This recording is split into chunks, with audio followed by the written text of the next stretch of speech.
మంచు విష్ణు గారు చాలా ప్రెస్టీజియస్‌గా తీసినటువంటి సినిమా 'కన్నప్ప'. ఆ సినిమా ఈరోజు మార్నింగ్ 8 AM షోస్ ఏశారు. మా ఊర్లో ఎప్పుడు 8 AM షోస్ వేయరు. ఇదేంటి చాలా ఆశ్చర్యంగా ఉందని చూస్తే, తీరా వెళ్లి చూస్తే విపరీతంగా జనం ఉన్నారు థియేటర్‌లో. ఏంటి మంచు విష్ణు గారి సినిమాకి 8 AMకి ఇంతమంది జనం వచ్చారేంటి? ఎక్కడో తేడా కొడుతుంది సీనా అని ఆలోచిస్తే అప్పుడు అర్థమైంది ఏంటంటే, ఓహ్! సారీ ఈ సినిమాలో ప్రభాస్ గారు ఉన్నారు కదా! అని అప్పుడు అర్థమైంది. ప్రభాస్ గారి గురించి 8 AM షో వేశారు. తద్వారా ఫ్యాన్స్ కూడా విపరీతంగా వచ్చారు. హాల్ అంతా ఫుల్ అయిపోయింది. ఏది ఏమైనప్పటికీ కూడా మనం క్యారెక్టర్‌ని, సినిమాని, కథని ప్రకారం చూసుకుంటే మాత్రం సినిమా అయితే నాకు నచ్చలేదు. ఇదో గొప్ప సినిమా అవ్వడానికి అన్ని రకాల ఆస్కారాలు ఉన్నప్పటికీ కూడా ఒక మీడియోకర్ బేసిక్ సినిమాగానే మిగిలిపోయింది అన్న భావన నాకు కలిగింది. నేను ఒకవేళ డైరెక్టర్‌ని అయ్యుంటే గనక మన ఇంట్లో వాళ్ళ పిల్లల్ని ఎప్పుడూ కూడా పెట్టుకోకూడదు. టాలెంట్ ఎక్కడుంది, ఆ కథకి, ఆ సినిమాకి ఎవరు అవసరం అవుతారో వాళ్ళని మాత్రమే పెట్టాలి. ఈ సినిమాలో చేసిన తప్పేంటంటే తమ సొంత ఇంట్లో పిల్లల్ని పాత్రల కింద పెట్టేశారు. అంటే విష్ణు గారి చిన్నప్పటి క్యారెక్టర్ కింద విష్ణు గారి అబ్బాయి చేసేశారు. విష్ణు గారి ఇద్దరు ఆడపిల్లలు కలిసి ఫస్ట్‌లో ఒక సాంగ్ వస్తుంది. 'శ్రీకాళహస్తీశ్వరుని మహత్యం' అని చెప్పి. అందులో సాంగ్‌లో నటించారు. ఎంత ఆక్వర్డ్‌గా, ఎంత క్రింజ్‌గా వాళ్ళు అస్సలు చేయలేదు. వాళ్ళు డాన్స్ చేయలేకపోతున్నారు. వాళ్ళు యాక్షన్ చేయలేకపోతున్నారు. వాళ్ళకి హావభావాలు పలకట్లేదు ముఖంలో. ఎందుకని అలా చేయించడం? ఎవరైనా ఒక మంచి ఆర్టిస్ట్‌ని తీసుకొచ్చి పిల్లల ఆర్టిస్టులు కూడా ఉంటారు కదా! వాళ్ళతో చేస్తే బావున్ను. నేను డైరెక్టర్‌ని అయితే అలా చేయిద్దును. నేను ఒకవేళ ఈ సినిమా డైరెక్టర్‌ని అయ్యుంటే కనుక మన ఇండియాలో, మన అడవుల్లో రీజనల్ ఫీలింగ్ ఉండేలాగా మన చోట తీద్దును సినిమాని. ఎందుకు అలా తీస్తానంటే మన రీజనల్ లుక్ రావడమే కాదు, జనాలు కూడా ఎక్కువ పెట్టే ఆస్కారం కలుగుతుంది. వీళ్ళేం చేశారు, కొంచెం న్యాచురల్ లుక్ ఉంటుందని చెప్పేసి, లుక్ బావుంటుందని న్యూజిలాండ్ ఎళ్లారు. ఆ న్యూజిలాండ్ ఎళ్ళేసరికి వీళ్ళకి ఇక్కడి నుంచి అంత జనాన్ని అక్కడి దాకా తీసుకెళ్ళడం ఇబ్బందవుతుంది. ఖచ్చితంగా బడ్జెట్ సరిపోదు. ఒకవేళ అక్కడి వాళ్ళని పెడదామంటేనేమో మనకి వాళ్ళకి కలర్ లుక్కు మ్యాచ్ అవ్వదు. తీరా ఏం చేశారు, వీళ్ళు ఒక 100 మందిని తీసుకెళ్ళి ఆ 100 మందినే అడ్జస్ట్ చేసేసి కొంచెం గ్రాఫిక్స్‌లో పెంచుకుందాం కదా అనుకున్నారు. తీరా చూస్తే ఏమైంది, అక్కడ ఏమీ కుదరలేదు. ఏదో గ్రాఫిక్స్‌లో పెట్టారు తప్ప, ఓ 100 మందిని తీసుకెళ్ళి మిగతా వాళ్ళని ఏదో పెంచే ప్రయత్నం చేశారు కానీ అది సెట్ అవ్వలేదు. ఇంచక్కా మన అడవుల్లోనో, నల్లమల అడవుల్లోనో లేకపోతే ఏ తమిళనాడు ఎళ్తేనో లేకపోతే కేరళ ఎళ్లి ఆ అడవుల్లో తీసుకుంటే మనకిష్టమొచ్చినన్ని మంది, ఓ 1000 మంది కావాలంటే 1000 మంది, 2000 మంది కావాలంటే 2000 మందిని తీసుకెళ్ళొచ్చు. ఆ ఆస్కారం లేకుండా ఏమైపోయింది, మన నేటివ్ లుక్కు రావట్లేదు. మన కథ చూస్తున్నాం అన్న ఫీలింగు రాలేదు.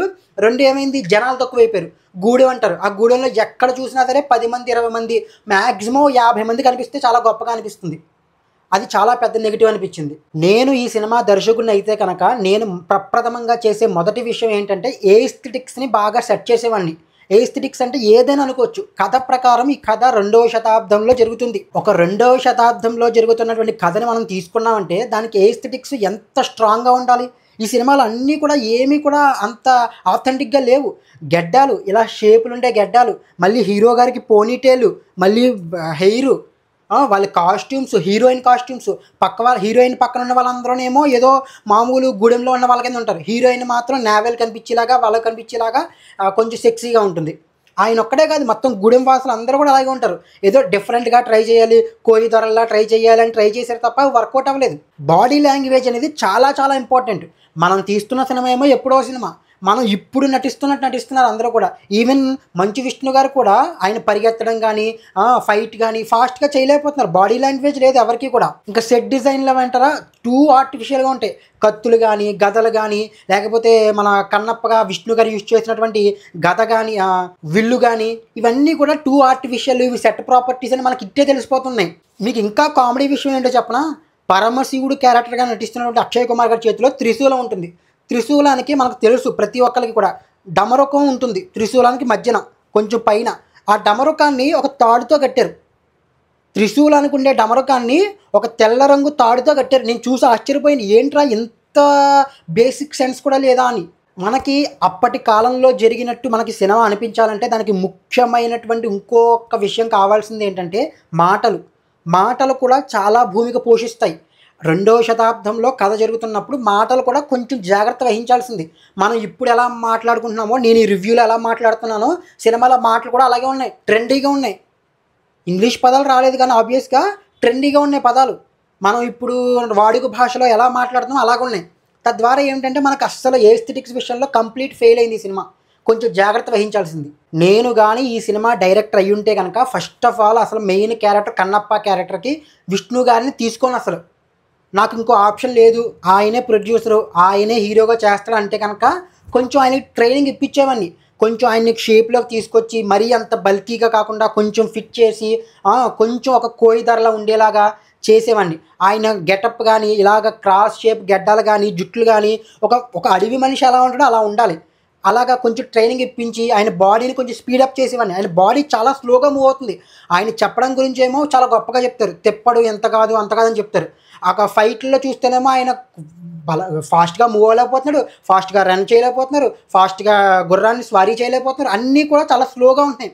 దాన్ని కవర్ అప్ చేయడానికి ఏం చేశారు? స్లో మోషన్‌లో పెట్టారు. కొంచెం హీరోయిటిక్‌గా ఉంటదేమో అని. కొంచెం ఆయనకి ట్రైనింగ్ ఇవ్వచ్చు కదా! ఆయనకి ట్రైనింగ్ ఇప్పించి చేయిస్తే ఇంకొంచెం బావుండు. ఆయన లుక్స్ చాలా హార్డ్‌గా ఉన్నాయి. ఆయన ఈ ఫేస్ అంతా చూస్తే ఏం ఫేస్ చూడబుద్ధి అవ్వట్లేదు స్క్రీన్ మీద. కొంచెం చూసే విధంగా ఆ లుక్ గెటప్ మార్చే వాళ్ళని. అలా మారిస్తే ఇంకా బావుండేమో. ఎస్పెషల్లీ సెకండ్ హాఫ్ ఇంకా ఇంకో 10 నిమిషాల్లో ఇంటర్వెల్ వస్తుందనగా అర్జునుడి క్యారెక్టర్ చేస్తారు. ఆ అర్జునుడి క్యారెక్టర్‌లో ఆయన ఎంత ఆక్వర్డ్‌గా ఉన్నారంటే చాలా ఆక్వర్డ్‌గా ఉన్నారు. ఇతనేంటి, అర్జునుడేంటి అన్న భావన కలిగింది. కొంచెం ఆ లుక్ మీదైనా కొంచెం శ్రద్ధ వహించాల్సింది. ఇంకా డైలాగ్ డెలివరీ, డిక్షన్ అస్సలు బాలేదు. ఒకచోట ప్రత్యర్థి అనే మాట వాడాలి.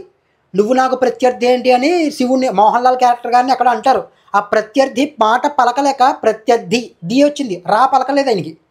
అంటే డిక్షన్‌లో కూడా శ్రద్ధ వహించలేదు. డిక్షన్‌లో డబ్బింగ్‌లో చెప్పే దాంట్లో కూడా అంత అలసత్వం ఎలా వహిస్తారండి? కొంచెం శ్రద్ధ వహించాల్సింది. నేను ఒకవేళ డైరెక్టర్‌ని అయ్యుంటే గనక చాలా చాలా కథని తీసిన తర్వాత కాదు, ఎడిటింగ్ రూమ్‌లో కాకుండా పేపర్ మీద నేను స్కిప్ చేసేసేవాడిని. ఎందుకంటే ఎంత ఎక్కువ లెంగ్త్ అనిపించిందంటే ఫస్ట్ హాఫ్‌లో లవ్ సాంగులు 2 లవ్ సాంగులుంటాయి. ఆ 2 లవ్ సాంగులు కూడా అనవసరం. లవ్ ట్రాక్ చాలా చాలా బోరింగ్‌గా అనిపించింది నాకు. ఆ లవ్ ట్రాక్ అండ్ యుద్ధాలు, ఫైట్‌లు ఏవేవో పెట్టారు. అవన్నీ కూడా ఏమీ అనవసరం లేదు కథకి. ఎప్పుడో సెకండ్ హాఫ్‌లో ఎప్పుడైతే మన ప్రభాస్ గారు వస్తారో అప్పటి నుంచి కథ స్టార్ట్ అయింది అనిపించింది నాకు. అప్పటి వరకు కూడా ఏదో లాగాలి కదా, లాగాలి కదా, లాగాలి కదా అని చెప్పారు తప్ప అక్కడ ఏమీ అనవసరం. లెంగ్త్ అనేది చాలా ఎక్కువైపోయింది. 195 మినిట్స్ అంటే 3 గంటల 15 నిమిషాలు ఉంది సినిమా. 3 గంటల 15 నిమిషాల్లో మినిమమ్ అంటే మినిమమ్ కమ్‌సే కమ్ ఒక 1 అవర్ తీసేయొచ్చు. 2 అవర్ 15 మినిట్స్ ఎగ్జాక్ట్‌గా వస్తది సినిమా. భలే ఉంది. అనవసరంగా పెట్టారు. అవసరమే లేదు కథకి ఏమిని. ఫస్ట్ హాఫ్ అయితే మరీ ఎక్కువ ఓవర్ అనిపించింది. నేను ఒకవేళ ఈ సినిమాని డైరెక్ట్ చేసుంటే గనక ఇంత బ్యాడ్‌గా అయితే డైరెక్ట్ చేసేవాడిని కాదు. చాలా టూ బేసిక్‌గా ఉంది డైరెక్షన్. ఈయన ఒక సీరియల్ 'మహాభారతం' అనే సీరియల్స్ అవి డైరెక్ట్ చేశారంట డైరెక్టర్ గారు. నేను ఆయన్ని ఎప్పుడూ చూడలేదు గానీ చెప్తుంటే విన్నాను. సీరియల్‌లాగే తీశారు సినిమాని కూడా. స్క్రీన్ మీద లిప్ సింక్ సరిగ్గా సెట్ అవ్వట్లేదండి. అక్కడ విష్ణు గారు ఒక రకమైన ఎమోషన్‌లో చెప్తుంటారు. ఎనకాల డబ్బింగ్ ఏమో చాలా ఎమోషనల్‌గా వస్తది. మనకు స్క్రీన్ మీద కనిపిస్తున్న యాక్షన్‌కి డబ్బింగ్ ఎమోషను సెట్ అవ్వాలి కదా! ఈయన విష్ణు గారికి ఒక్కరికి కాదు అందరికీ అలాగే అనిపించింది నాకు. లిప్ సింక్ సరిగ్గా సెట్ అవ్వట్లేదు. ఈవెన్ అక్షయ్ కుమార్ గారి లిప్ సింక్ కూడా సెట్ అవ్వట్లేదు. ఆయన బాడీ లాంగ్వేజ్, అక్షయ్ కుమార్ గారు ఫస్ట్ హాఫ్‌లో ఒక చోట నుంచునుంటారు. నుంచునుంటే హీరో నుంచున్నట్టు అనిపించింది. ఒక పరమశివుడు నుంచుంటే ఎలా ఉండాలి? అలా కనిపించాలి. కేవలం ఒక హాఫ్ పోర్ట్రేట్ తీసుకోవాల్సింది. ఫుల్ బాడీ తీసుకోవాలనే అత్యాశలో ఆయనకేమో పంచె కట్టారు. శివుడు ఎప్పుడు పంచె కట్టుకోడు. ఆయన పులి చర్మం కట్టుకుంటాడు అన్నట్టే మనకు తెలుసు. చాలా చాలా ఆక్వర్డ్ నిర్ణయాలు తీసుకున్నాడు బేసిక్‌గా డైరెక్టర్. సాంగ్స్ పిక్చరైజేషన్ బాలేదు. ఈవెన్ 'సదాశివ శంకర్' అని ఏదైతే పాట బాగా హిట్ అయిందో ఆ సాంగ్ పిక్చరైజేషన్ సినిమా రిలీజ్ అయినప్పుడే చాలామందికి నచ్చలేదు. ఈవెన్ థియేటర్‌లో చూస్తున్నప్పుడు కూడా బాలేదది. ఏ సాంగ్ పిక్చరైజేషన్ బాలేదు. చాలా హార్డ్‌గా ఉంది. ఫైట్‌లు అయితే ఇంక చెప్పక్కర్లేదు. ఫైట్స్ గురించి ఎంత తక్కువ మాట్లాడుకుంటే అంత మంచిది. చాలా బ్యాడ్‌గా ఉన్నాయి ఫైట్‌లు. యాక్షన్ అసల సింక్ అవ్వట్లేదు. కొట్టకుండా పడిపోతున్నారు. గెదలు అవి గదలు అవన్నీ కూడా అన్నీ ఆర్టిఫిషియల్‌గా ఉన్నాయి. ఒక యుద్ధం జరుగుతుంది. పెద్ద విలన్‌లా చూపిస్తారు ఆ విలన్ని. చాలా ఏదో మనకి 'బాహుబలి 1లో కాలకేయుడు చూపించినట్టు చూపిస్తారు. వాడు ఈజీగా చచ్చిపోతాడు. అక్కడ యుద్ధం అందరితో ఆ గూడెం వాసులతో యుద్ధం ఉంటుంది. ఎంత కామెడీ యుద్ధం అంటే ఏమీ లేదు. ఒక లాజిక్ లేదు. దానికి ముందు గూడెంలో యుద్ధం జరుగుతుంది కన్నప్ప గారు లేనప్పుడు. అసలు ఎస్టాబ్లిష్మెంటే ఉండదు. ఒక బ్రిడ్జ్ ఉంటుందంటారు. ఆ బ్రిడ్జ్ ఎక్కడి నుంచి వచ్చిందిరా? అప్పటికప్పుడు బ్రిడ్జ్ వచ్చేసింది. ఎస్టాబ్లిష్ చేయాలి కదా! అక్కడ ఏమున్నాయనేది. లొకేషన్‌లు కూడా సరిగ్గా ఎక్స్‌ప్లోర్ చేయలేదు డైరెక్టర్. అప్పటికప్పుడు బ్రిడ్జ్ వచ్చింది చచ్చిపోయాడు అనుకున్నాం. తర్వాత ఒక పెద్ద ఫైటు, ఎంతో ఎమోషనల్ ఫైట్ అది. తన తండ్రి చచ్చిపోతే ప్రతీకారంగా తీర్చుకోవడానికి అత్యంత భయంకరమైనటువంటి 1,00,000 మంది సైన్యం ఉన్నటువంటి ఒక విలన్ దగ్గరికెళ్తే ఆ 1,00,000 మంది సైన్యం ఏం చేస్తారో అర్థం కాదు. అక్కడే పడిపోతారు, అక్కడే లేస్తారు, త్రిశూలం తీసుకుంటారు, ఏదో లేచిపోయినట్టు అందరూ దండాలు పెట్టేస్తారు. ఈజీగా చంపేస్తాడు వెళ్ళి. విలన్ క్యారెక్టర్లు ఉంటాయండి, 2 పెద్ద విలన్ క్యారెక్టర్లు ఉంటాయి. ఇద్దరూ కూడా అరవడం వరకే. మనకి పాత సినిమాల్లో విలనిజం అంటే ఏంటి? పాత సినిమాల్లో అరిస్తే చాలు, గట్టిగా అరిచేయడం అంతే. ఈ సినిమాలో కూడా అంతే, రొటీన్ విలన్స్. అరవడానికి తప్ప ఎందుకు పనికిరారు వాళ్ళు. ఇంత దారుణంగా ఫైట్స్ ఉంటాయని నేనైతే ఎక్స్పెక్ట్ చేయలేదండి. లాజిక్స్ని కూడా సరిగ్గా ఫాలో అవ్వలేదు డైరెక్టర్.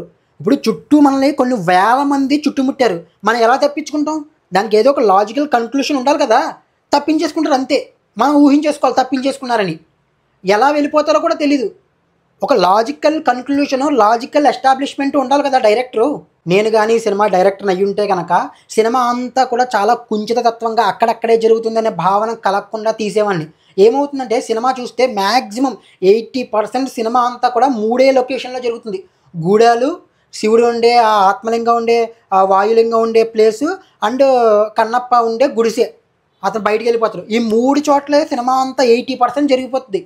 ఇంకో 20% ప్రభాస్ గారు అటువంటి వాళ్ళు ఎక్కడో కొండల మధ్య అక్కడ ఇక్కడ కొన్ని 20% యుద్ధాలు అవి. అది చాలా చాలా ఆర్టిఫిషియల్గా అనిపించింది లొకేషన్స్ కూడా. అలా ఉండకుండా ఉంటే ఇంకా బాగుండేమో అనిపించింది నాకు. నేను డైరెక్టర్ అయ్యి ఉంటే కనుక ఇప్పుడు మనం న్యూజిలాండ్ వెళ్ళి న్యూజిలాండ్లో అంత కష్టపడి సినిమా తీయాలనుకున్నప్పుడు మళ్ళీ సీజీలకి ఎందుకండి వెళ్ళడం? పోనీ మనకి సీజీల మీద ఏమైనా ఎక్స్పర్టీస్ ఉందా? మనం అంతంత మాత్రం సీజీలు తీసుకునే వాళ్ళం. ఎంత బ్యాడ్గా ఉన్నాయంటే సీజీలు, కొన్ని చోట్ల అయితే పొద్దున్న తీసి సినిమాని నైట్ ఎఫెక్ట్ వేస్తారు. సినిమాలో నైట్ ఎఫెక్ట్ వేసేస్తే ఎవరికి తెలియదు మనం కలర్ గ్రేడ్ సరిగ్గా చేయట్లేదు, సీజీలు బాగున్నా లేకపోయినా వర్కౌట్ అయిపోతాయని. మోహన్ లాల్ గారు ఉండే సీన్లు, మోహన్ బాబు గారు ఉండే సీన్లు, అండ్ ప్రభాస్ గారు ఉన్న ప్రతి సీన్ను కూడా గ్రీన్ స్క్రీన్లో తీశారు. అస్సలు బాగో. అవి అక్కడి నుంచి పైనుంచి వాటర్ ఫాల్స్ వస్తుంటాయి, చంద్రుడు, ఆకాశం, భూమి, నక్షత్రాలు. నేను ఫిల్మోరా ఎడిటింగ్ యాప్లో ఇంకా బాగా చేస్తానేమో, దానికన్నా బాగుంటాయి. ఇంత బేసిక్ సీజీ అండి. మీరు పెట్టిన బడ్జెట్ ఎంత, మీకున్న వనరులన్నీ, ఎంత బాగుండాలి సీజీ. 2-3 సంవత్సరాలు అవుతుంది సినిమా స్టార్ట్ అయ్యి. ఎంత అద్భుతంగా ఉండొచ్చు సీజీ. టూ బ్యాడ్గా ఉన్న సీజీ. మళ్ళీ దీనికి ప్రత్యేకంగా ఎప్పుడైతే పరమశివుడు వస్తాడో అక్కడ కొన్ని చోట్ల సీజీ అని చెప్పేసి నేమ్ ప్లేట్ వేశారు. ఎక్కడైతే రియల్ సీజీ ఉందో అక్కడ వేయలేదు. మరి ఇది ఏమైనా సెన్సార్ బోర్డు వాళ్ళు చెప్పారా, లేకపోతే మనకేమైనా డిస్క్లైమర్ కింద వేస్తారో లేదు తెలియదు. కానీ మొన్న వచ్చిన ఒక సినిమాలో కూడా నేను అలాగే చూశాను, డిస్క్లైమర్ వేస్తున్నారు ఇది సీజీఏ అని. అవసరం ఏముందండి, మంచి సీజీఏలు చేయొచ్చు కదా. ఎస్పెషల్లీ ప్రభాస్ గారు ఉండే సన్నివేశాలన్నీ కూడా very bad CGA, too bad ఉంటుంది సీజీఏ. ఈ సినిమా యొక్క ముఖ్య ఉద్దేశం ఏంటి? ఎలాగైతే నాస్తికుడైనటువంటి తిప్పడు అనే ఒక క్యారెక్టరు, ఒక వ్యక్తి పరమ భక్తుడైన మహాశివుడు భక్తుడుగా కన్నప్పగా ఎలా మారాడు అన్నదే కథ. చారిత్రాత్మకంగా ఇదే మన కథ. ఇదే ఈ సినిమాకి సౌల్ కూడా. నేను డైరెక్టర్ని అయ్యి ఉంటే కనుక ఇక్కడే ఎక్కువ కాన్సన్ట్రేట్ చేసి ఇక్కడే ఎమోషన్ బాగా పండించే ప్రయత్నం చేద్దును. అక్కడే కన్విన్సింగ్గా లేదు. ఏదో ఒక్కసారి అలా కౌగిలించుకుంటాడు, ఏదో పరమశివుడితో పరవశం అయిపోయి ఒక్కసారిగా భక్తుడు అయిపోయినట్టు పెట్టేశారు. ఎలా కనెక్ట్ అవుతామండి? అక్కడ కనెక్ట్ అవ్వడానికి కన్విన్సింగ్గా ఏవో కొన్ని సీన్లు నేను రాసుకోవాలి కదా. అప్పటికప్పుడు వచ్చేసి నేను అప్పటి వరకు నాస్తికుని, ఇప్పుడు ఆస్తికుని అయిపోయాను, నేను భక్తుని అయిపోయాను అని చెప్పేసి ఎలా నమ్ముతారు? ఒక ఎమోషనల్ కనెక్ట్ అనేది ఉండాలి కదా. ఆ ఎమోషనల్ కనెక్ట్ అనేది డిస్టెంట్ అయిపోతుంది సినిమాలో. ఇది ప్యూర్లీ డైరెక్టర్ యొక్క తప్పు. ఆ ట్రాన్సిషన్ని తిప్పడు అనే క్యారెక్టరు కన్నప్ప అనే క్యారెక్టర్గా మారే ట్రాన్సిషన్ని అస్సలు ఎగ్జిక్యూట్ సరిగ్గా చేయలేదు. చాలా బ్యాడ్గా చేశారు. ఎమోషనల్ అనేది అస్సలు కనెక్ట్ అవ్వట్లేదు. అక్కడే సినిమా అంతా కథ ఉంది, అక్కడే సౌల్ ఉంది, అదే కోర్ పాయింట్ సినిమాకి. అక్కడే తప్పు చేశారు. సినిమాలో జరిగే తప్పులన్నీ మనం క్షమించవచ్చు, ఈ ఒక్కటి సరిగ్గా చేసుంటే. అది సరిగ్గా చేయలేదు. ఈ సినిమా ఎంత బ్యాడ్గా ఉన్నా, ఎంత బేసిక్ డైరెక్షన్ ఉన్నా సరే ఇది చాలా బాగా అనిపించింది సినిమా. ఎక్కడా బోర్ కొట్టలేదు. మిగతా మంచు ఫ్యామిలీ మొత్తం అన్ని సినిమాలని కంపేర్ చేసుకున్నా సరే ఈ సినిమా బాగానే అనిపిస్తుంది. దానికి ప్రప్రథమైనటువంటి ప్రధాన కారణం ఏంటంటే మ్యూజిక్ ఏమీ లేని సినిమాను కూడా అలా లేపి పైన నుంచోబెట్టింది. ఈ సినిమాకి మ్యూజిక్ లేకపోతే అసలు సినిమా చూడలేకపోతే మనం. మ్యూజిక్ ఎక్స్ట్రాడినరీగా ఉంది, బ్రహ్మాండమైన మ్యూజిక్ ఇచ్చాడు మ్యూజిక్ డైరెక్టర్ అయితే మాత్రం. సాంగులు బాగున్నాయి, బ్యాక్గ్రౌండ్ స్కోర్ కూడా అదరగొట్టేశాడు, చాలా బాగుంది మ్యూజిక్. తర్వాత ఇంకో పెద్ద ప్లస్ పాయింట్ ప్రభాస్ గారు ఆయన ఇమేజ్కి ఈ కథని ఏమీ డామినేట్ చేయకుండా ఎంతవరకు ఎలా నటించాలో అలాగే చేయించారు. అది చాలా మెచ్చుకోదగినటువంటి విషయం ఈ సినిమాలో. బాగుంది. ఇంకా తర్వాత మోహన్ లాల్ గారు చాలా స్క్రీన్ ప్రజెన్స్, నాకు ప్రభాస్ గారి కన్నా మోహన్ లాల్ గారి స్క్రీన్ ప్రజెన్స్ చాలా బాగా నచ్చింది. ఆయన మెస్మరైజ్ చేసాడండి. ఆయన ఫైట్ చేసిన విధానం కానీ అది కానీ చాలా బాగా అనిపించింది నాకు. అది ఒక చాలా పెద్ద ప్లస్ పాయింట్ కింద అనిపించింది నాకు. ఇంకో ప్లస్ పాయింట్, ఇది చారిత్రాత్మకమైనటువంటి కథ. మనకి ఎప్పుడైనా సరే హిస్టరీలో ఉన్నటువంటి ఒక కథను తీసుకుని ఆ కథ చెప్తున్నప్పుడు మనకి ఏంటంటే ఒక నాస్టాల్జియా ఫీలింగ్ వస్తుంది. మనం ఆ శ్రీకాళహస్తి, అక్కడ శివుడు ఎలా వెలిసాడు, అక్కడ వాయులింగం అని చూపిస్తుంటారు. అలాంటి వాయులింగమే శ్రీకాళహస్తిలో ఉండే వాయులింగం. అలాంటి లింగము ఒకప్పుడు అలా గుడి ఏమీ లేకుండా ఉంది. ఇవన్నీ మన ఇమాజినేషన్లో చాలా నాస్టాల్జియా ఫీలింగ్తో చాలా బాగా అనిపిస్తాయి. అది కూడా ఈ సినిమాకు ఒక పెద్ద plus point. Last and final ఈ సినిమాకు ఒక ప్లస్ కింద చెప్పుకోవాలనుకుంటే కనుక, మనం ఎన్ని బ్యాడ్గా చెప్పుకున్నా సరే సినిమాని అసలు సినిమాలో కూర్చుని థియేటర్లో కూర్చుని చూడలేనంత బ్యాడ్గా అయితే తీయలేదు. మనం కూర్చుని స్క్రీన్ వైపు చూసేంత మంచిగా అయితే మాత్రం ఉంది సినిమా. అది ప్లస్ అనే చెప్పుకోవాలి ఈ సినిమాకి. ఎస్పెషల్లీ మంచు వారి ట్రాక్ రికార్డ్ తీసుకుంటే, వారి గత సినిమాలని పరిశీలించినా సరే ఈ సినిమా చాలా బెటర్ వాటితో పోల్చుకుంటే. సన్ ఆఫ్ ఇండియా లాంటి సినిమాలు చాలా తీశారు బ్యాడ్ సినిమాలు వాళ్ళు, వాటితో కంపేర్ చేసుకుంటే ఇది చాలా బెటర్. అదైతే మనం మెచ్చుకోవచ్చు. That's it. నేనైతే ఈ సినిమాని ఎలా డైరెక్ట్ చేస్తానో, నాకు ఏమి నచ్చలేదు ఏమి నచ్చాయి అన్ని విషయాలు కూడా మీకు చెప్పాను. మీరు కూడా ఈ సినిమాని మీరు డైరెక్ట్ చేస్తే ఎలా డైరెక్ట్ చేస్తారో కింద కామెంట్ సెక్షన్లో చెప్పచ్చు. That's it. జై హింద్.